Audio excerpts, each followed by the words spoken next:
Hello আমার ভালোবাসার প্রিয় বন্ধুরা, আমার নাম নীলা। কোনো এক জ্যোৎস্না রাতে নববধূর সাজে যখন আমি আমার স্বামীর জন্য অপেক্ষা করছিলাম, তখন তিনি ঘরে ঢুকেই আমার প্রতি তার অধিকার প্রতিষ্ঠা করলেন।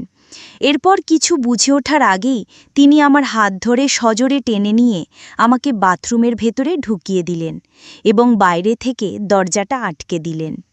সেই রাত থেকে শুরু করে প্রত্যেক রাতে এটাই আমার সাথে ঘটত। প্রতিদিন রাত হলেই আমার স্বামী আমাকে বাথরুমের ভেতরে বন্ধ করে দিতেন। তিনি কেন এমন করতেন তা আমি জানতাম না। শুধু বাথরুমের ভেতর থেকে আমি ঘরের বিছানার নড়াচড়ার বিশ্রী শব্দ পেতাম। আমার স্বামী কেন আমার সাথে এমন অমানবিক আচরণ করতেন এবং কেনই বা আমাকে বাথরুমে আটকে রেখে বিছানায় ওই ধরনের শব্দ করতেন, তা আমার কাছে এক বিরাট রহস্য ছিল। আমার জীবনের এই মর্মান্তিক কাহিনী শুনলে আপনাদেরও পায়ের তলার মাটি কেঁপে উঠবে। আমার স্বামী পেশায় একজন দন্ত চিকিৎসক ছিলেন। ছোটবেলায় মা মারা যাবার পর বাবা আমাকে অনেক স্নেহ ও যত্নে বড় করেছিলেন। আমি দেখতে খুব সাদামাটা চেহারার ছিলাম, আর সম্ভবত এই কারণেই আমার বিয়ের জন্য বাবাকে প্রচুর যৌতুক দিতে হয়েছিল। আমার মনে হতো আমি যদি দেখতে একটু সুন্দর হতাম তাহলে হয়তো বাবাকে এত বড় বোঝা মাথায় নিতে হতো না। আমার স্বামী একজন ডাক্তার হওয়ায় তার মা আমাকে তাদের বাড়ির বউ হিসাবে গ্রহণ করার জন্য নগদ ৫ লক্ষ টাকা দাবি করেছিলেন। শুধু তাই নয়, ঘরের সমস্ত আসবাবপত্র তিনি চেয়ে নিয়েছিলেন। যেদিন আমার শাশুড়ি ও আমার স্বামী আমাকে দেখতে এসেছিলেন, সেদিন আমার শাশুড়ি আমার বাবার কাছে পরিষ্কারভাবে সব দাবি খুলে বলেছিলেন যে নগদ ৫ লক্ষ টাকা, ১০ ভরি সোনার গয়না এবং বাড়ির সমস্ত আসবাবপত্র দিতে হবে। আমার বাবা একজন ডাক্তার জামাই পেয়ে আমার সুখের কথা ভেবে সেই বিপুল পরিমাণ যৌতুক দিতে রাজি হয়ে গিয়েছিলেন। বাবা ভেবেছিলেন এত কিছু দিয়ে বিয়ে দিলে আমি হয়তো শ্বশুরবাড়িতে সুখে শান্তিতে থাকতে পারব। বিয়ের পর যখন শ্বশুরবাড়িতে এলাম, তখন আমার শাশুড়ি আমাকে খুব আদর যত্ন করলেন এবং অনেক ভালোবাসা দেখালেন। আমি যখন মাথায় ঘোমটা দিয়ে নিজের ঘরে বিছানায় বসেছিলাম, তার কিছুক্ষণ পরেই আমার স্বামী ঘরে প্রবেশ করলেন। আমি স্বপ্নেও ভাবতে পারিনি যে আমার জীবনের সবচেয়ে সুন্দর রাতটা এমন ভয়ঙ্কর হবে। বিয়ের পরদিন সকাল থেকেই আমার জীবনের সব কিছু ওলটপালট হয়ে যায়। পরদিন সকালে আমার স্বামী ঘর থেকে বেরিয়ে তার মাকে চিৎকার করে বলতে লাগলেন, মা, তুমি একটা কেমন মেয়ের সাথে আমার বিয়ে দিয়েছ? এই মেয়ে নিশ্চয়ই চরিত্রহীন, না হলে সে কেন নিজেকে বাথরুমের মধ্যে সারা রাত ধরে বন্ধ করে রাখবে? তার চিৎকারে আমিও ঘর থেকে বেরিয়ে এসেছিলাম।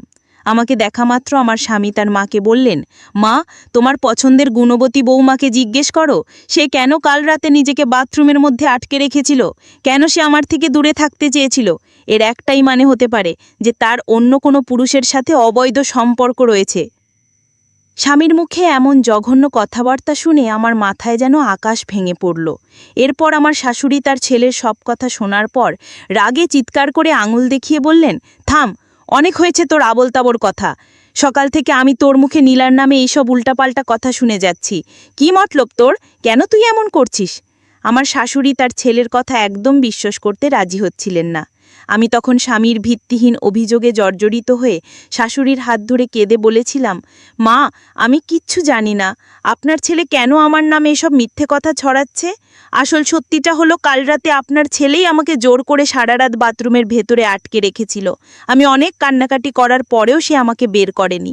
আমার মুখ থেকে সবকিছু শোনার পর আমার শাশুড়ি তার ছেলেকে কঠোরভাবে হুঁশিয়ারি দিয়ে বললেন সে যেন ভবিষ্যতে আমার সাথে আর কোনোদিন এমন খারাপ ব্যবহার না করে।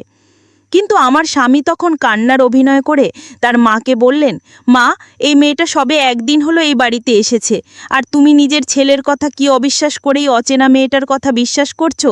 তুমিও কিন্তু একদিনের জন্য খুব পস্তাবে মা। সে তার মাকেও কটু কথা বলতে ছাড়ল না এবং রাগ দেখিয়ে বাড়ি থেকে বেরিয়ে গেল। আমি তখন শুধু অঝরে কাঁদছিলাম, কারণ বিয়ের পরদিনই যদি স্বামীর কাছ থেকে চরিত্রহীন অপবাদ শুনতে হয়, তাহলে একজন মেয়ের জন্য এর চেয়ে বড় যন্ত্রণা আর কিছুই হতে পারে না।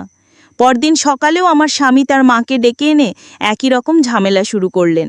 তিনি বলতে লাগলেন, মা, তুমি এই কলঙ্কিনী মেয়ের সাথে আমার বিয়া দিয়ে আমার পুরো জীবনটাই নষ্ট করে দিয়েছ। এই মেয়ে তো আমাকে তার ধারে কাছেও আসতে দেয় না। এর মানে হলো এই মেয়ের নিশ্চয়ই কোনো প্রেমিক আছে। তুমিই বলো এমন মেয়ের সাথে আমি বাকি জীবনটা কি করে কাটাবো? আমি তখন শাশুড়ির সামনে সত্যিটা বলতে বাধ্য হলাম। আমি শাশুড়িকে জানালাম কিভাবে তার ছেলে আমার সাথে নিজের প্রয়োজন মেটানোর পর আমাকে বাথরুমের ভেতরে বন্ধ করে দিয়েছিল। আমার স্বামী তখন তার মাকে বললেন, মা দেখতে পাচ্ছ ও কত বড় মিথ্যেবাদী। আমি যদি ওকে ভালোবাসতাম বা আদর করতাম তাহলে ওকে কেন বাথরুমের ভেতরে আটকে রাখবো? আমি তোর কাছে যেতে চাই, কিন্তু ওই তো নিজে থেকে আমার কাছে আসার আগেই বাথরুমের ভেতরে ঢুকে বসে থাকে। এখন তুমিই ভেবে দেখো যে মিথ্যে কথাটা কে বলছে। আমার শাশুড়ি সব কিছু শোনার পর রাগে তার ছেলের গালে সজোরে এক থাপ্পড় মেরে বললেন, তুই বৌমার সাথে এত ঝামেলা করছিস কেন? তোর সমস্যাটা কি? তুই তো নিজে পছন্দ করেই ওকে বিয়ে করেছিস। আমার স্বামী তখন তার মাকে বললেন, আমি এই মেয়েকে পছন্দ করে বিয়ে করিনি, শুধু তোমার কথাই বিয়ে করেছি, কারণ এই মেয়েটাকে তোমার খুব পছন্দ ছিল। যাই হোক, আমি এই চরিত্রহীন আর কলঙ্কিনী মেয়ের সাথে সংসার করতে পারবো না।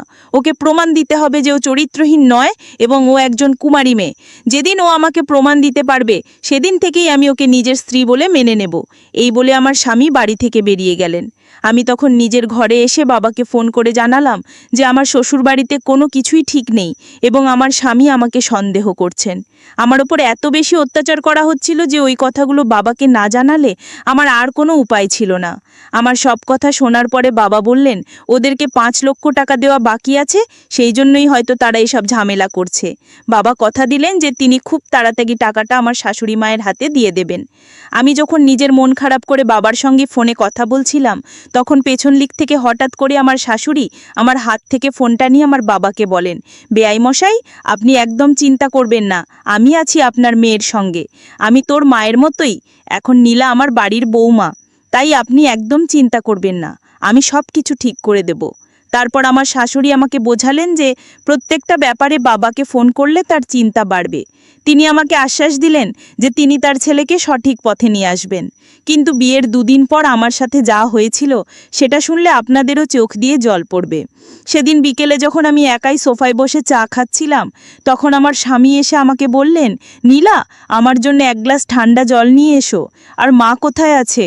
আমি তখন বরকে বললাম যে মা তো রান্নাঘরে কিছু রান্না করছেন। তারপর বর বলল, যাও আমার জন্য আগে তাড়াতাড়ি ঠান্ডা জলটা নিয়ে এসো।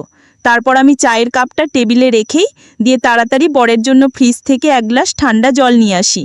কিন্তু চা খাওয়ার 15 মিনিট পরেই যেন আমার বমি বমি ভাব হতে লাগলো এবং আমার শরীরটাও যেন ভীষণ খারাপ করছিল। তারপর আমি যখন আর থাকতে না পেরে বাথরুমে গিয়ে বমি করা শুরু করি, তখন আমার শাশুড়ি মা তাড়াতাড়ি রান্নাঘর থেকে আমার কাছে ছুটে আসেন। ঠিক তখনই আমার স্বামী ওখানে দাঁড়িয়ে তার মাকে বলতে শুরু করলেন যে, মা, আমি তোমাকে কি বলেছিলাম? এই মেয়েটা কলঙ্কিনী, এই মেয়ে নিশ্চয়ই গর্ভবতী আছে এবং তার পেটে নিশ্চয়ই তার প্রেমিকেরই বাচ্চা আছে, না হলে সেইভাবে হঠাৎ করে কেন বমি করবে? তখনও কিন্তু আমার শাশুড়ি আমার পক্ষে এই কথা বলেছিলেন এবং তার ছেলেকে বলেছিলেন এসব ফালতু কথা না বলে এখন তাড়াতাড়ি পাশের বাড়ি ডাক্তার বৌদিকে ডেকে নিয়ে আসতে। ওদিকে আমার শরীর এতটাই খারাপ করছিল যে আমি তো কোনো কথা বলতেও পারছিলাম না এবং ওই সময় আমি বেহুশ হয়ে গিয়েছিলাম।